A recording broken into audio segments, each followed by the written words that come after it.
Assalamualaikum warahmatullahi wabarakatuh. Selamat petang saudara. Anda kembali menyaksikan Warta Sumsel untuk edisi hari ini Minggu 17 Maret 2019. Bersama saya Nurwulan Puspanegara, kami akan menghadirkan beragam informasi terkait Provinsi Sumatera Selatan. Namun kami ajak Anda terlebih dahulu untuk menyaksikan dua cuplikan topik utama Warta Sumsel hari ini. Dari hasil audit pengelolaan kearsipan di Kota Palembang secara nasional masuk dalam 10 besar kategori baik. Sebagai antisipasi bentrok saat Pilkada serentak April mendatang, KPU bersama jajaran TNI Polri telah menyiapkan berbagai pengamanan. Dan saudara, kini kami hadirkan informasi dalam Warta Sumsel selengkapnya. Bawang merah asal Brebes, Jawa Tengah, 1 bulan terakhir banjir di pasaran. Akibatnya, bawang merah asal Sumatera Barat tidak dilirik konsumen di pasaran.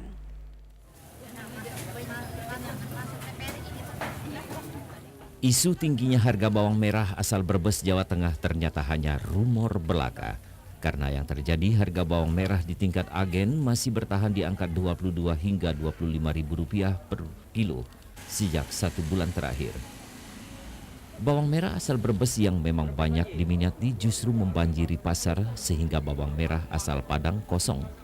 Menurut distributor bawang Haji Mahyudin, kekosongan stok bawang merah asal Padang disebabkan rendahnya pembeli. Bawang merah asal Brebes diakuinya memang paling banyak konsumen karena kadar air yang rendah serta rasa bawang yang gurih. Disinggung apakah dengan banjirnya bawang asal Brebes akan berimbas pada turunnya harga, Haji Mahyudin menyatakan harga tetap standar meski permintaan meningkat dan stok mencukupi. Hal itu disebabkan karena bawang merah asal daerah lain kalah bersaing sehingga bawang merah Brebes menguasai perdagangan. Sebetulnya bawang Padang itu hanya langka. Di Padang itu banyak, tapi di Palembang ini bawang Padang tidak laku. Tidak bisa terjual karena masih banyak bawang dari Brebes. Kecuali kalau bawang Brebes itu menurun. Kalau bawang Brebesnya mutus, mungkin harganya sudah sampai 30, sejalan bawang Padang. Bawang impor asal Pakistan yang selama ini menjadi momok bagi distributor, diakui Haji Mahyudin sangat tidak berpengaruh. Karena bawang Pakistan hanya mengandalkan tekstur atau ukuran yang lebih besar saja. Sementara untuk rasa tidak mampu mengalahkan rasa bawang hasil pertanian lokal, terutama bawang merah Brebes. Husin Ali TVRI Sumsel melaporkan dari Palembang. Kita beralih ke informasi lainnya saudara. Lubang yang dalam membuat pengendara terjatuh, terutama kendaraan roda 2 saat malam hari di Jalan Residen Haji Najamuddin Kenten, Palembang.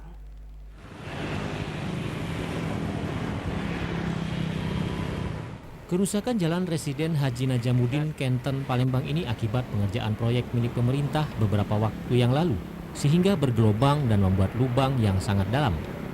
Setelah selesai pengerjaan proyek, lubang yang dibuat hanya ditutup pecahan batu yang dicor seadanya, sehingga saat hujan turun semen mulai terkelupas.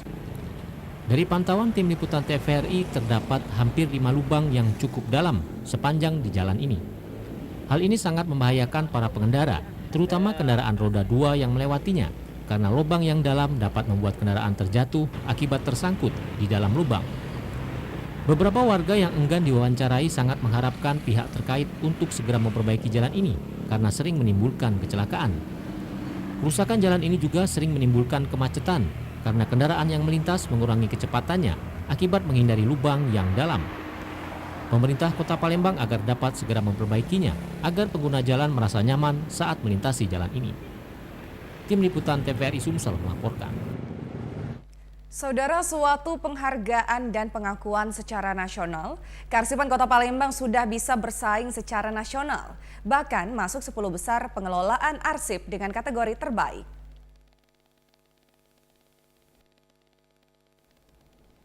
Patut menjadi kebanggaan bagi Kota Palembang dari hasil audit dalam pengelolaan kearsipan di Kota Palembang mendapat penghargaan dan pengakuan secara nasional. Bahkan Kota Palembang bisa mengalahkan kota-kota besar di Pulau Jawa. Meski demikian, penghargaan ini diakui Kepala Pusat Akreditasi dan Pengawasan Kearsipan Arsip Nasional RI Rudianto sekaligus beban karena ke depan persaingan semakin berat dan ingin menjadi yang terbaik. Rudianto juga memberikan apresiasi karena ini tidak akan bisa terwujud kalau tidak ada komitmen pimpinan daerah. Karena dari hasil audit kearsipan lebih dari ratusan kabupaten kota yang nilainya masih buruk. Untuk itu diharapkan khususnya di Kota Palembang ini dapat meningkatkan pengelolaan dan pengawasan kearsipan yang lebih baik lagi. Ada beberapa aspek yang kita nilai. Dan penilaian ini sudah menjadi penilaian secara keseluruhan dari reformasi birokrasi yang di kantor Menpan RB. Jadi aspek penilaian kearsipan ini masuk ke aspek ketata laksanaan. Jadi ada peraturan perundang-undangan, organisasi, ketata laksanaan, dan sumber daya manusia. Nah, nilai pengawasan ini masuk ke dalam aspek ketata laksanaan. Jadi ini berpengaruh kepada nilai RB Kota Palembang secara keseluruhan. Sementara itu, Kabid Pengelolaan Pelayanan Arsip Dinas Kearsipan dan Perpustakaan Kota Palembang, Jauhari mengatakan, sebagai lembaga arsip menerima penyimpanan dan pengumpulan arsip statis yang mengandung sejarah dan juga menerima arsip sifatnya dinamis. Di dalamnya sudah ada inaktif untuk dipindahkan ke lembaga kearsipan. Di Dinas Kearsipan dan Perpustakaan sebagai lembaga arsip juga menerima arsip-arsip yang sifatnya dinamis. Yaitu sifat dinamis adalah di dalamnya arsip-arsip yang sifatnya sudah inaktif. Kalau arsip-arsip aktif itu masih di pencipta arsip. Jadi kalau sudah masuk inaktif berarti untuk dipindahkan ke lembaga kearsipan, yaitu Dinas Kearsipan dan Perpustakaan Kota Palembang. Tim Liputan TVRI Sumatera Selatan melaporkan. Puluhan massa simpatisan salah satu calon legislatif bentrok dengan petugas. Hal ini merupakan simulasi gladi lapangan untuk mengantisipasi kerawanan pemilu 2019. Komisi Pemilihan Umum Musi Banyuasin menggelar simulasi mengantisipasi kerawanan pemilu. Dalam simulasi ini KPU mendapat serangan dari simpatisan salah satu caleg, namun 10 meter sebelum sampai di gedung KPU, massa dihadang anggota personil dari Polres dan Kodim 0401 Muba. Membendung massa pendemo, massa menerobos penjagaan aparat polisi dan TNI.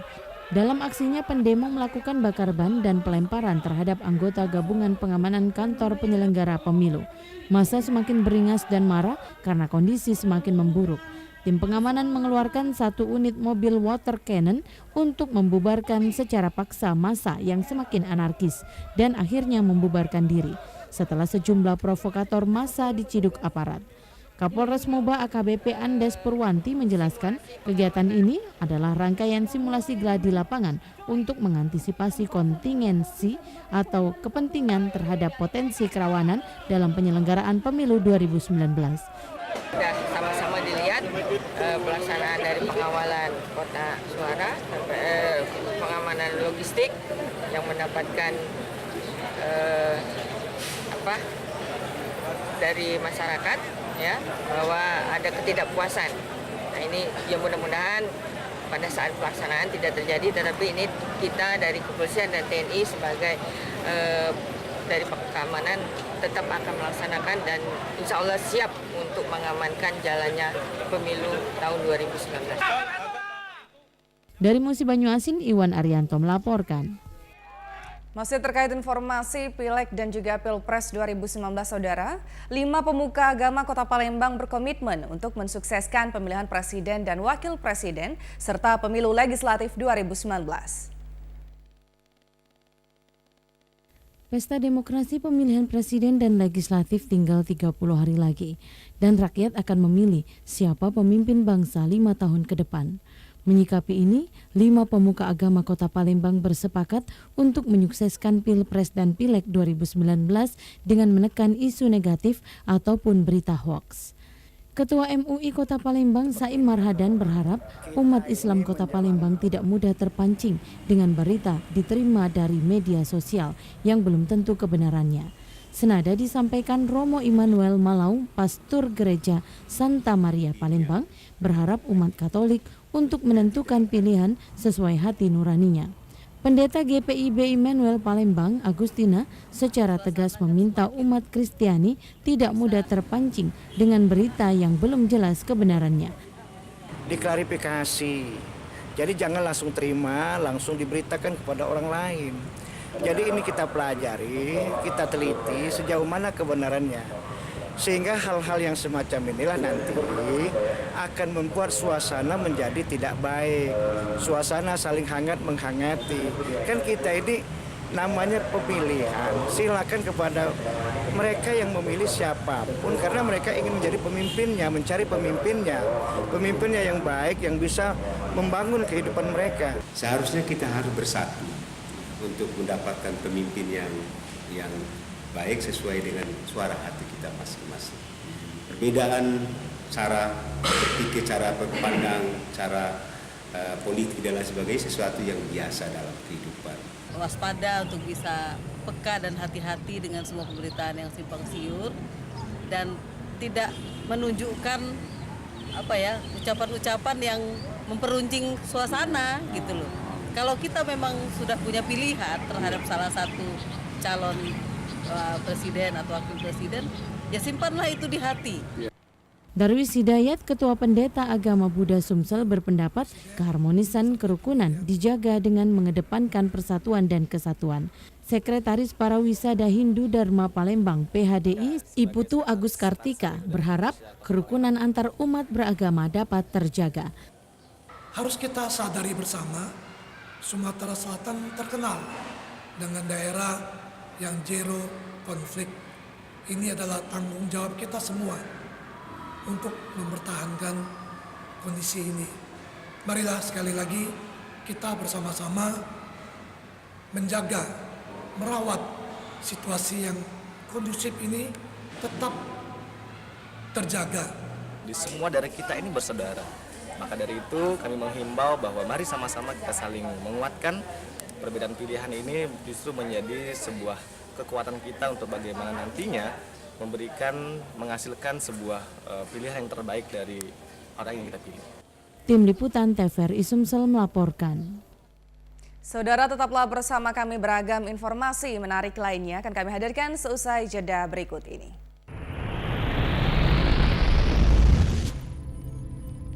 Anda masih bersama kami dalam Warta Sumsel dan kini kami hadirkan informasi selanjutnya. Saudara, kesadaran warga semakin tinggi untuk memiliki kartu tanda penduduk elektronik karena saat ini KTP diperlukan dalam pengurusan berbagai macam perizinan.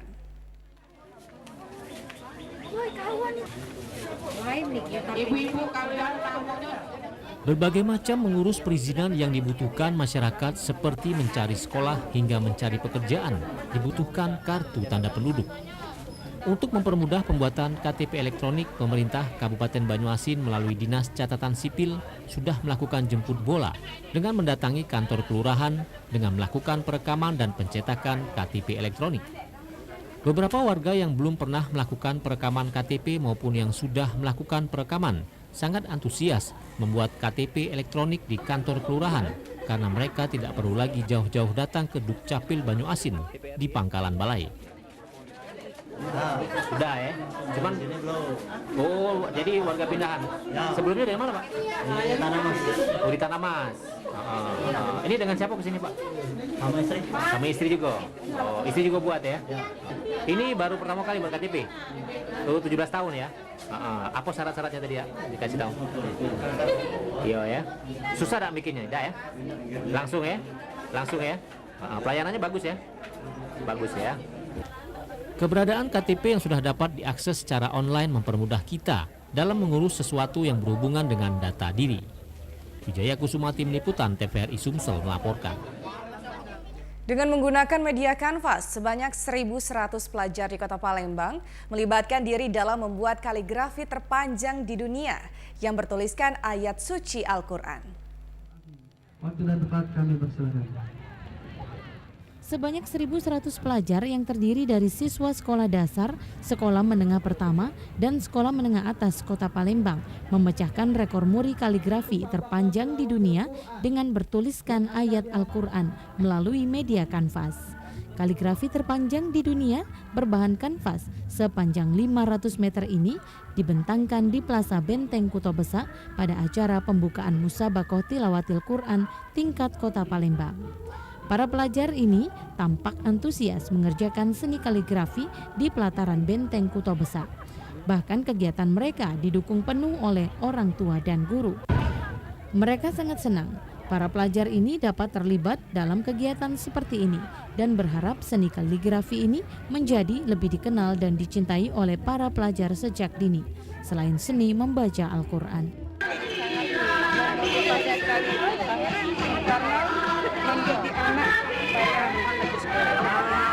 Ya, untuk huruf kode L untuk laki-laki atau P untuk perempuan diletakkan, dituliskan di samping nomor masing-masing. Silakan dituliskan terlebih dahulu menambah. Berkaitan dengan menulis kaligrafi Al-Quran, ya. Walaupun mereka ini hanya sekedar mengikuti, tapi mudah-mudahan mereka mau terbuka untuk bisa belajar lebih dalam tentang kaligrafi Al-Quran. Seni kaligrafi ini merupakan seni yang dihormati di antara berbagai seni rupa Islam karena merupakan alat utama untuk melestarikan kitab Al-Quran. Ari Eka Ansori, TVRI Sumsel melaporkan. Terwujudnya sekolah hemat energi berkat kerja keras dan kepedulian anak terhadap pemakaian energi di lingkungan sekolah dan rumah. Terpilihnya SMP Negeri 46 Palembang sebagai sekolah hemat energi tingkat nasional karena kerja keras dan semangat juang anak-anak yang termasuk dalam tim hemat energi. Anak-anak ini memotivasi kawan-kawannya yang berada di lingkungan sekolah untuk hemat energi dan menggunakan listrik seperlunya. Selain menerapkan kepada sekolah yang berada di dekat lingkungan sekolah untuk menggunakan energi secukupnya dan jika telah selesai dimatikan. Diakui guru Sueryanti, menjadi sekolah hemat energi menjadikan siswa lebih peduli dan efisien dalam pemakaian energi yang ada di sekolah maupun di rumah. Kami ke sekolah-sekolah SD yang di depan sana, kami berjalan kaki ke SD depan sana untuk menerangkan tentang hemat energi. Juga ke SD di sana, SMP 26, ke puskesmas, ke semua lingkungan masyarakat di pinggir jalan. Kalau lagi mau ke SD sana, di pinggir jalan masih ada yang lampunya nyala, langsung ditemui. Gitu. Jadi anak-anak itu memang semangat. Kedepan Sekolah Negeri 46 Palembang akan mampu memotivasi sekolah lain untuk menjadi sekolah hemat energi dalam upaya efisiensi penggunaan energi dalam kegiatan sehari-hari. Tim Liputan TVRI Sumatera Selatan melaporkan. Masih dari dunia pendidikan saudara, setelah sukses dengan Student Online Competition atau SOC di tingkat sekolah menengah atas, kembali akan diterapkan di tingkat sekolah menengah pertama.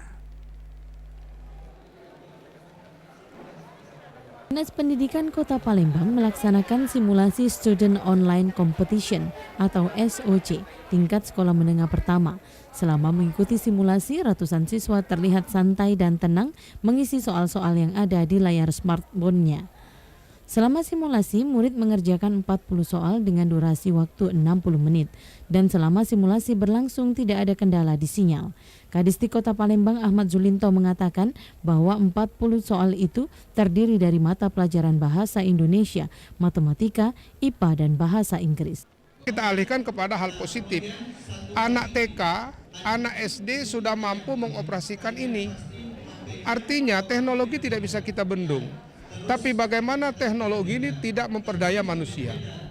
Hal-hal yang negatif tidak perlu kita lakukan. Maka hal-hal positif. Nah, maka dengan ada olimpiade, online, belajar online, mengerjakan soal-soal dengan online, ini adalah hal yang positif yang memperkecil masalah-masalah yang negatif yang akan berpengaruh di teknologi atau media ini. Simulasi ini sangat bermanfaat untuk siswa dengan menggunakan smartphone. Dengan adanya simulasi SOC ini, para siswa dapat memahami smartphone digunakan dengan baik. Kedepannya, smartphone ini dapat dimanfaatkan untuk ujian sekolah dan ujian nasional, dan bukan berarti smartphone ini bisa menggantikan peran guru. Simulasi ini diikuti 150 siswa dari 30 SMP di Kota Palembang. Muslimin Umar, TVRI Sumsel melaporkan. Kita beralih ke informasi lainnya saudara. Deputi Gubernur Bank Indonesia Sugeng memprediksi pertumbuhan ekonomi digital akan menembus ratusan miliar dolar Amerika pada 2025 mendatang.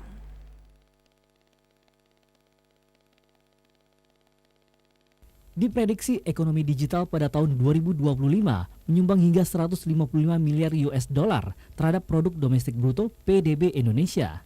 Ada dua sumber pertumbuhan ekonomi baru, yaitu sektor pariwisata dengan 10 Bali baru dan digital ekonomi. Perkembangan ekonomi digital juga secara perlahan menggantikan ekonomi konvensional. Tenaga kerja Indonesia harus siap untuk beradaptasi dan memanfaatkan secara optimal perkembangan digitalisasi. Karena hampir seluruh aspek kehidupan dewasa ini telah memanfaatkan kemajuan digital seperti e-commerce untuk UMKM.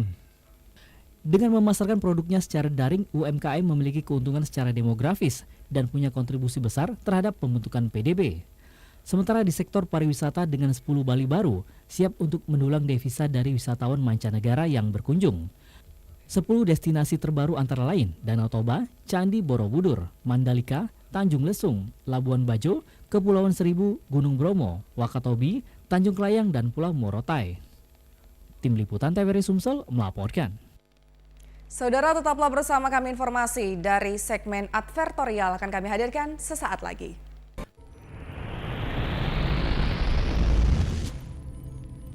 Terima kasih Anda masih setia bersama kami dalam Warta Sumsel, dan kini kami hadirkan informasi dalam segmen advertorial.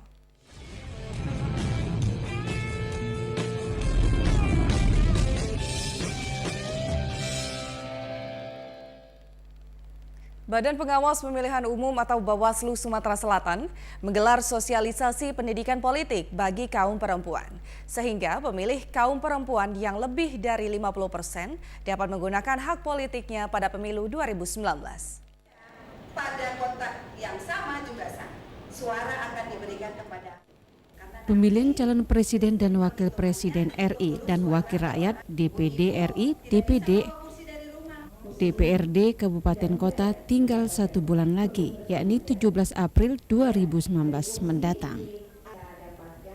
Menuju pemilu 2019, Bawaslu Sumatera Selatan memberikan pendidikan politik bagi perempuan agar dapat menggunakan hak politiknya yang cerdas dalam pemilu pemilihan presiden dan legislatif 2009. Sosialisasi ini diikuti perwakilan aktivis perempuan mencapai 85 orang, BEM mahasiswi dan organisasi daerah 75 orang dengan jumlah keseluruhan 160 orang. Metode pelaksanaannya selain ceramah juga dalam bentuk diskusi interaktif. Dengan harapan melalui pendidikan politik bagi perempuan ini akan memaksimalkan peran dan partisipasi politik dalam pemilu 2019.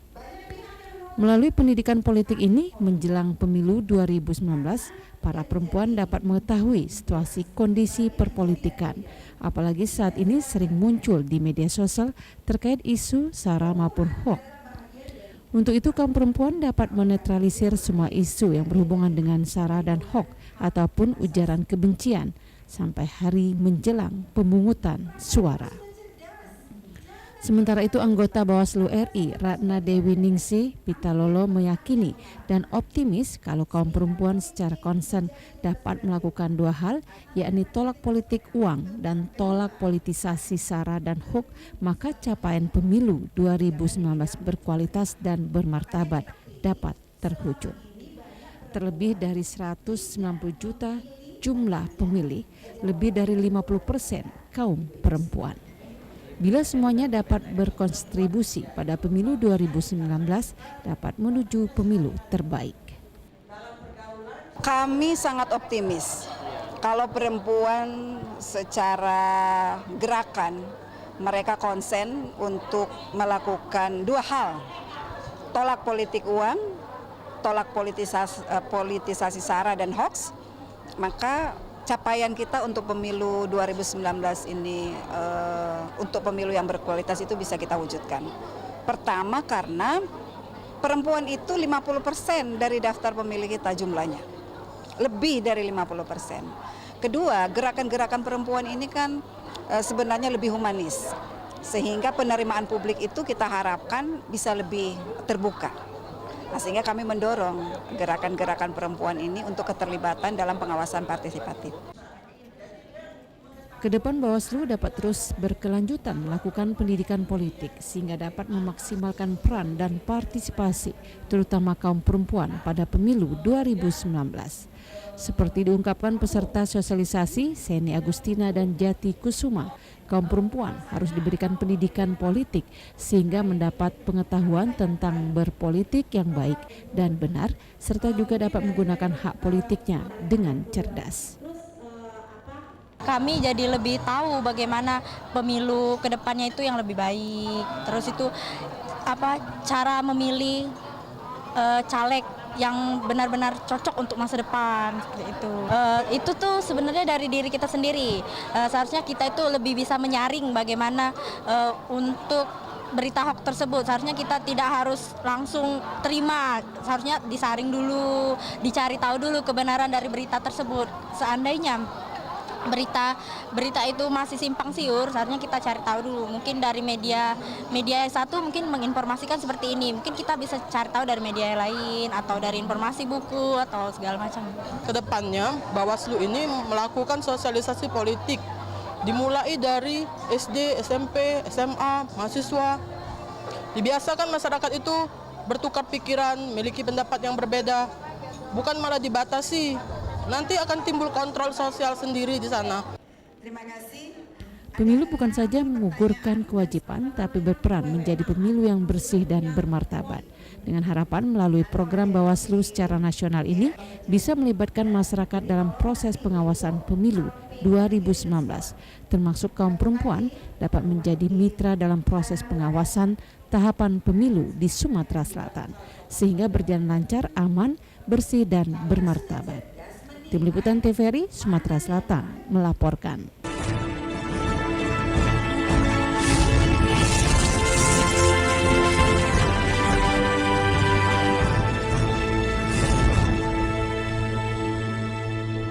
Beralih ke informasi lainnya saudara, Wali Kota Palembang membuka Musabakoh Tilawatil Quran tingkat Kota Palembang tahun 2019 di pelataran Benteng Kuto Besak Palembang. Diharapkan dengan kegiatan MTQ akan melahirkan qori-qoriah, hafiz dan hafizah terbaik di Kota Palembang.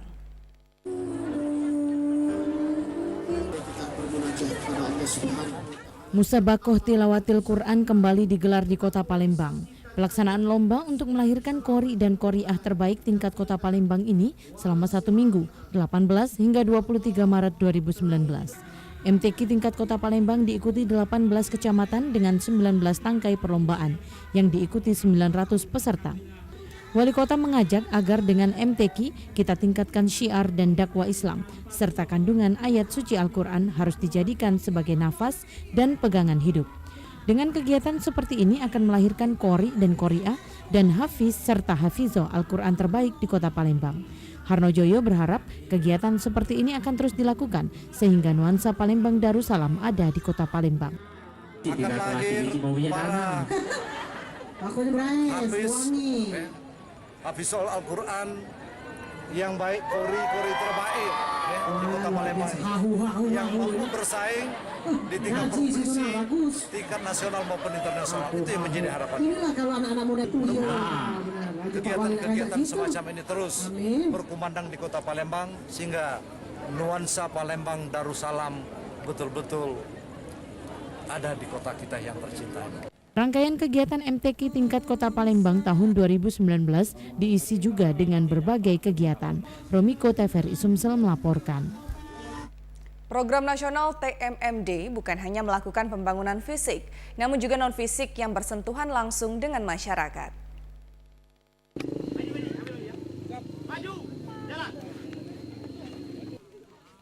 Kebersamaan TNI dengan rakyat seperti kegiatan outbound ini mendapat sambutan antusias kalangan pelajar dengan tujuan menanamkan nilai-nilai perjuangan dan semangat kebangsaan dalam bingkai NKRI. Selain itu sebagai pembinaan dan pembentukan generasi yang berkarakter, disiplin dan cinta tanah air, tangguh dan berwawasan kebangsaan. Terlihat antusias ratusan pelajar dengan disuguhkan permainan oleh Satgas TMMD ke-104 ini. Seperti Rayapan Tali 1, Rayapan Tali 2, Jembatan Tali 1, Kawat Jingkat, dan merayap halang rintang. Untuk menjalin kekompakan antar pelajar, Selain outbound dalam kegiatan, dilakukan penyuluhan tentang wawasan kebangsaan di Kelurahan Karya. Dandim 0406 MLM yang juga dan Satgas TMMD ke-104, Letkol Infantri Muhammad Aan Setiawan, meminta kepada warga untuk terus menjaga keutuhan Negara Kesatuan Republik Indonesia NKRI dan tidak mudah terprovokasi isu-isu yang menyesatkan. Kegiatan tentang bela negara, intinya kita mengajak kembali ke zaman dahulu, menimbulkan ke zaman dahulu lagi. Sejarah zaman dahulu kita merdeka karena persatuan, diawali dengan gotong royong. Malam inilah saya membuka masyarakat untuk budaya gotong royong itu, untuk kita budaya lagi, kita tumbuhkan lagi sehingga timbul persatuan. Persatuan adalah modal untuk pertahanan negara kita supaya kuat. Berbagai ancaman baik dari dalam maupun luar, Dandim 0406 mengajak untuk menangkal bersama demi keutuhan NKRI dengan memperkuat persatuan masyarakat diharapkan tidak terprovokasi oleh isu-isu dan kepentingan sekelompok yang ingin memecah belah kehidupan bermasyarakat dan bernegara Indonesia. Sukmaldino, TVRI Sumsel melaporkan. Program bedah rumah warga miskin oleh TNI Manunggal Masuk Desa atau TMMD tahun 2019 terhadap 2 rumah warga Pulau Kerto dan Sungai Rengas selesai dan hari ini dilaksanakan penyerahan kunci rumah.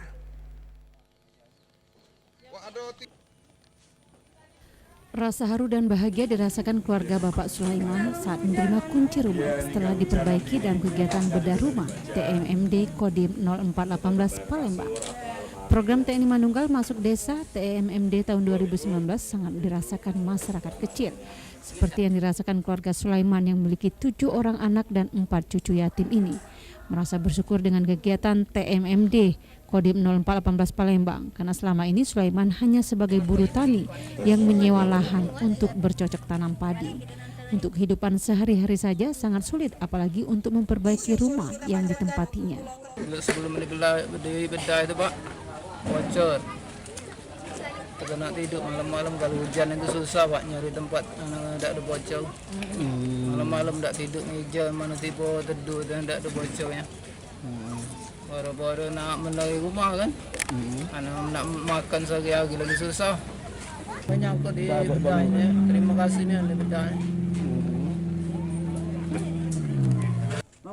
Dandim 0418 Palembang, Kolonel Infantri Honi Hapana mengatakan, dengan bedah rumah ini diharapkan keluarga Sulaiman bisa menempati rumah dengan layak, karena selama ini kondisi keluarga Sulaiman sangat memprihatinkan.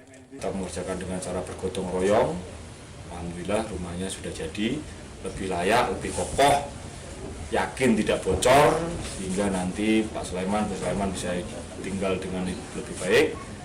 7 orang anaknya ini, 4 orang yatim yang cucunya itu bisa tinggal dengan lebih baik, belajar dengan lebih baik, lebih giat, menyongsong masa depan mereka yang cerah demikian. Tidak hanya diperbaiki rumahnya, dalam program bedah rumah ini juga diberikan kelengkapan isi rumah, baik untuk tempat tidur, lemari pakaian, meja belajar, televisi, dan ruang dapur. Tim Liputan TVRI Sumatera Selatan melaporkan. Era pasar bebas yang ditandai membanjirnya produk luar negeri dengan harga bersaing semakin tampak. Industri lokal mulai terpuruk dalam persaingan produksi. Industri pernak-pernik lokal sepertinya mulai tergeser dengan hadirnya pernak-pernik produk Cina. Jika beberapa tahun lalu atau belum terbukanya pasar bebas ASEAN, industri Cina yang merajai pasar nasional hanya sebatas barang elektronik. Namun kini menyentuh ke produk kebutuhan rumah tangga hingga aksesoris. Lihat saja aksesoris berupa gelang dari magnet, ring cincin hingga gelang dan batu ini. Sekilas menyerupai produk asli. Padahal semua KW atau tiruan. Semua produk ini didatangkan dari negeri tirai bambu. Gelang-gelang batu, kalung batu, apa lagi kayak ini apa? Bros. Termasuk juga suping. Suping situ. Iya, depan. itu semua berasal dari Iya, Cina. suping, bisa sepuku cuman dinamo karena suping yang pertama itu kan sekarang kenalnya suping. Semua asli. didominasi produk Cina. Produk Cina semua. Sebagian kecil ada terutama kita yang main lokal juga kan orang nggak cari itu kan, kalau yang rata-rata banyak Cina. Produk Cina yang juga membanjiri pasar lokal adalah suping atau emas sepuh.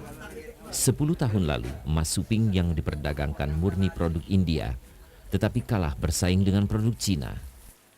Rodium ini dari mana? Dari Cina. Semua dari Cina. Kalau ini dari Jepara. Campur. Apa beda Cina dengan Jepara? Kalau Cina lebih mengkilat bahannya. Jepara lebih kusam.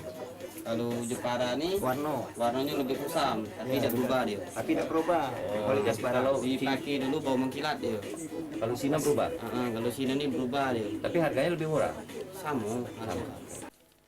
Distributor aksesoris di lantai 2 Pasar 16 Ilir ini mengaku produk lokal hanya mampu memproduksi gelang dari tali serta perak bakar. Peminatnya sangat rendah dan tidak mampu bersaing dengan produk Cina. Jika ini terus terjadi, besar kemungkinan prediksi beberapa pemerhati perdagangan produk lokal akan gulung tikar. Husin Ali TVRI Sumsel melaporkan dari Palembang.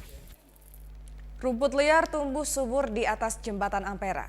Sementara lampu taman yang dipasang jelang Asian Games 2018 kini tak pernah hidup, bahkan lebih dari 10 batang yang hilang.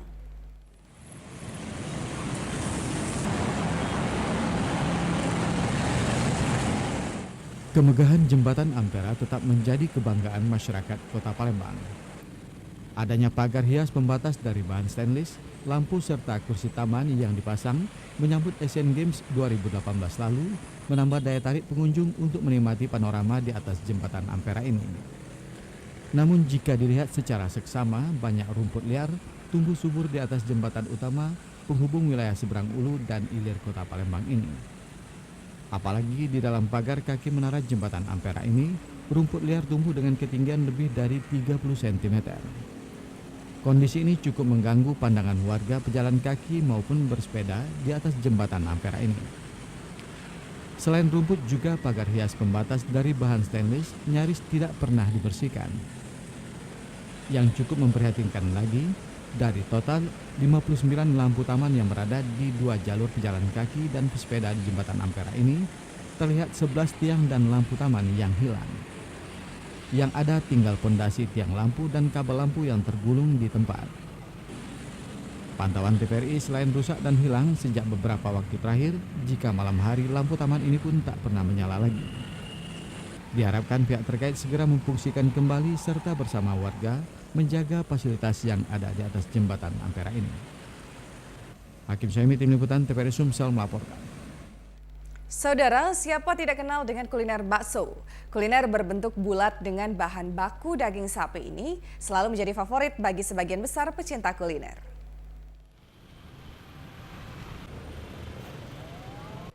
Palembang merupakan salah satu destinasi yang wajib dikunjungi saat pelesiran ke Pulau Sumatera. Kota yang berada di Sumatera Selatan ini tak hanya memiliki keindahan alam menakjubkan, namun kulinernya juga menggoda mata. Bukan hanya pempek, bakso juga menjadi salah satu makanan favorit banyak wisatawan.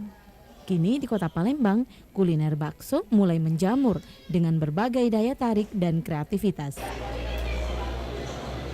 Di Kota Palembang kini bertambah lagi kedai bakso yang cukup unik, yaitu bakso Wakil Presiden. Menurut owner bakso Wakil Presiden, Abdul Rahman, kelebihan dari bakso Wakil Presiden ini dari segi cita rasa yang berbeda dengan menggunakan nama-nama Wakil Presiden. Dari Presiden pertama Muhammad Hatta hingga Wakil Presiden Yusuf Kala. Kenapa kita namain bakso Wakil Presiden? Karena yang kita lihat selama ini itu yang kita tampilin selalu presiden terus. Dan wakilnya selalu terlupakan gitu. Menunya pun namanya pun pakai nama wakil-wakil presiden gitu. Jadi kayak bakso wakil presiden yang sekarang bakso Yusuf Kala gitu. Sampai bakso Muhammad Atta pun kita ada bakso wakil presiden pertama kali gitu.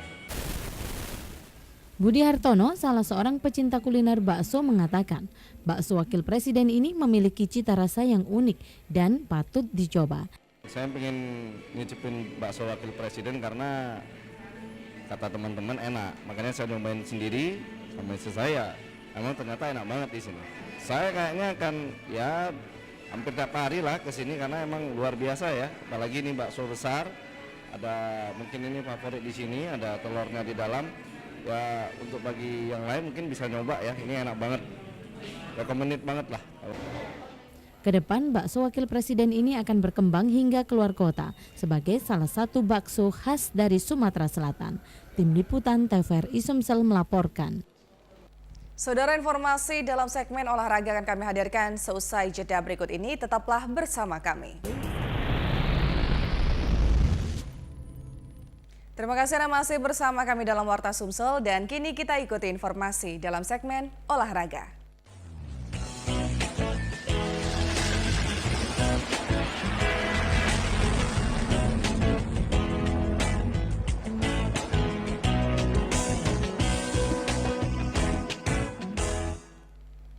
Keberadaan Ampera Skate Park kini dimanfaatkan anak-anak untuk latihan keseimbangan bersepeda. Dinas Pemuda dan Olahraga Kota Palembang sudah berniat untuk memfungsikan wahana ini untuk event skateboard, sepatu roda, dan BMX Sport. Wahana permainan skateboard berupa Ampera Skate Park sudah dibangun dan diresmikan Februari 2018 lalu. Wahana ini dibangun untuk menyalurkan hobi anak muda pecinta olahraga ekstrim, utamanya skateboard. Wahana olahraga disertai taman cukup asri seluas 3.000 meter persegi ini cukup menarik minat pengunjung. Meskipun kini terlihat hanya dimanfaatkan oleh anak-anak untuk latihan keseimbangan bersepeda, senam, dan lainnya. Ya lumayan Pak, cukup membantu untuk mereka belajar, apalagi ini kan ada yang pakai anak saya itu pakai balance bike, ada keseimbangan untuk anak-anak kecil kan. Dengan tempat-tempat yang kayak ini cukup membantu lah, mereka senang juga, tempatnya juga asik bagi mereka, dan yang pasti bersih Pak, aman. Ya tidak banyak tukang jajan, kalau anak kecil kalau banyak tukang jajan mulai. Mestinya arena ini dimanfaatkan oleh para pecinta olahraga skateboard dan sejenisnya sesuai fasilitas yang tersedia. Disinggung tentang ini, Kepala Dinas Pemuda dan Olahraga Kota Palembang H.A. Zazuli mengakui Ampera Skate Park ex Taman Nusa Indah Palembang ini belum termanfaatkan secara optimal. Didampingi stafnya Bambang Gunadi, ia berencana menata anggaran untuk menggelar event ekstrim sports dalam waktu dekat untuk menyalurkan hobi kaum milenial di wahana yang cukup representatif ini. Mencoba menganggarkan satu kegiatan yang kita namakan event extreme sport. Nanti kita akan coba ya katakanlah lomba lifestyle lah, di mana mereka komunitas skateboard, komunitas sepatu roda dan BMX akan kita uji kemampuan mereka untuk memanfaatkan wahana ini. Hakim Syami, Tim Liputan TVRI Sumsel melaporkan.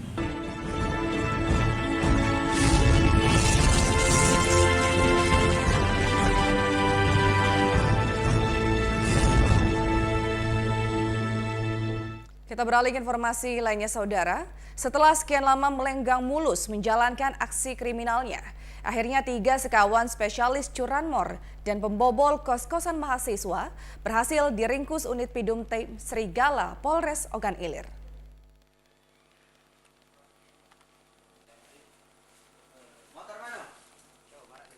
Petugas meringkus 3 sekawan spesialis pencurian motor dan pembobol kos-kosan mahasiswa di kawasan Indralaya. Ketiganya berinisial P, M, dan J, semuanya warga Ogan Ilir. Dari tangan ketiga tersangka, polisi berhasil mengamankan barang bukti 3 unit sepeda motor hasil curian para pelaku.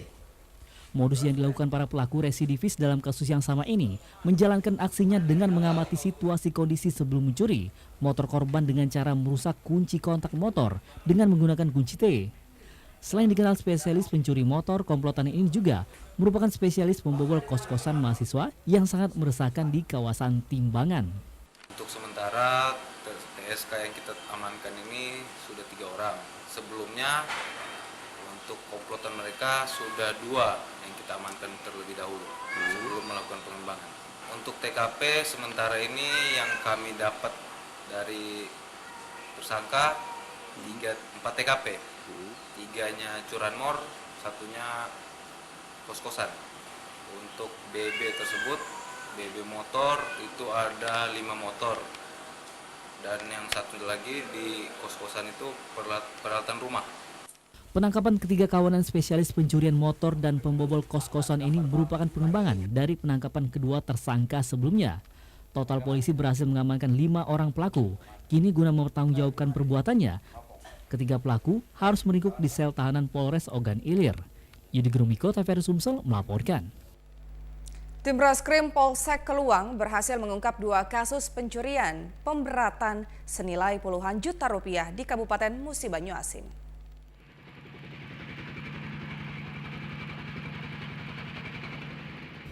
Berawal dari laporan masyarakat karena resah merasa sering terjadi kehilangan barang, tim Reskrim Polsek Keluang, Musi Banyuasin berhasil mengungkap 2 kasus pencurian di tempat yang berbeda dalam waktu 1 hari. Dalam aksinya, para tersangka melakukan pencurian tidak sendiri. Kasus pencurian pertama 2 tersangka Aan dan Sunardi alias Bopeng mencuri mesin jet pump milik pemerintah desa Mekarsari. Setelah berhasil lolos, Sunardi alias Bopeng berhasil lagi dengan mengajak 2 tersangka lainnya Irawan dan inisial U melakukan pencurian 34 pipa besi dan 1 rol selang yang diperkirakan senilai 40 juta rupiah. Pencurian ini kita kenakan pasal 363. Karena laporan dari masyarakat, Pak Kepala Desa SP6 melaporkan kepada pihak kepolisian khususnya Polsek Keluang bahwasanya itu ada jet pump dari milik dinas atau milik punya desa hilang. Ada juga masyarakat yang melakukan atau membuat laporan ke kita kehilangan besi pipa. Pipa ini sebanyak 34 batang yang nominalnya lebih kurang hampir 30 juta kalau kita uangkan, berikut selang-selangnya. Saat ini pihak kepolisian masih melakukan pencarian terhadap 1 orang tersangka lagi berinisial U. Dari Musi Banyuasin, Iwan Arianto, TVRI Sumsel melaporkan. Seorang sopir travel jurusan Kayu Agung Palembang menjadi korban penganiayaan rekannya sendiri. Korban dilarikan ke Rumah Sakit Umum Palembang Bari.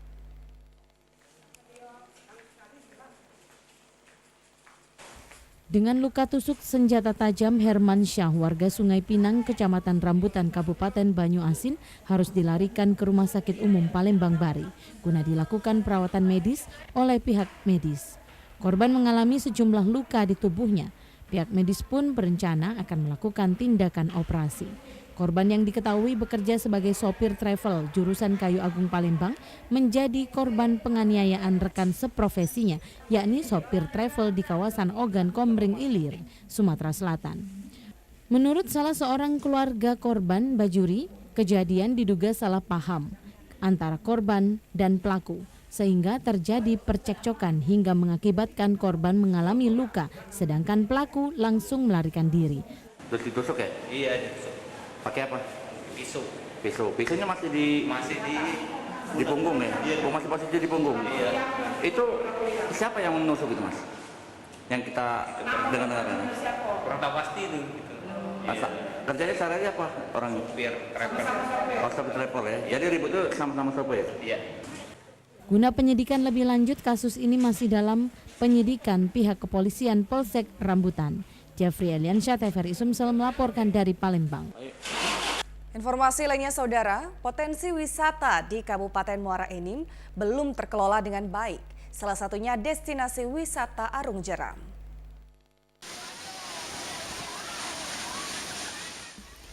Air terjun Curug Tenang, Desa Bedegung, Kecamatan Tanjung Agung, Kabupaten Muara Enim sangatlah indah dan menakjubkan. Derasnya aliran sungai Tenang dari ketinggian yang tumpah ke Sungai Enim menambah wahana baru di sektor pariwisata. Potensi wisata Arung Jeram Sungai Enim ini sangat menantang dan menguji adrenalin karena terdapat beberapa spot yang cukup menantang. Karena itu kondisi tubuh dan peralatan harus baik sehingga dapat mengendalikan perahu agar tidak terbalik. Arung Jeram kita ada perlengkapan, pertama dayung, helm, pelampung, 3 perahu. Nanti cara pegang dayung, pegang di komando dari belakang, karena supir perahu di belakang sekarang, bukan di depan. Jadi nanti ada apa-apa, dayung maju, berarti seluruhnya dari depan ke belakang, maju. Potensi wisata Arung Jeram belum terkelola dengan baik. Kedepan destinasi wisata unggulan di Sumatera Selatan hendaknya menjadi perhatian pemerintah daerah, sehingga menarik wisatawan baik lokal maupun mancanegara. Upaya kita untuk mempromosikan pariwisata di Kabupaten Muara Enim ini yang gencar, ini bisa mendapat respon positif dari masyarakat, tidak hanya dari masyarakat Kabupaten Muara Enim, namun dari luar juga 17 kabupaten kota. Kita akan mencoba berarung jeram sampai ke Tanjung Pandan ya, Pandan, insya Allah dengan jarak tempuh sekitar 1 jam. Untuk menuju lokasi destinasi wisata Arung Jeram yang berlokasi di kawasan air terjun Curug Tenang, Bedegung, menempuh waktu sekitar 2 jam dari ibu kota Muara Enim. Kalbatri TVRI Sumsel melaporkan dari Kabupaten Muara Enim. Saudara, informasi tadi sekaligus menutup kebersamaan kita dalam Warta Sumsel untuk edisi hari ini. Terima kasih telah memperbarui informasi Anda bersama kami TVRI Sumatera Selatan. Mewakili seluruh kerabat kerja petugas undur diri, wabillahi taufik wal hidayah. Assalamualaikum warahmatullahi wabarakatuh dan sampai jumpa.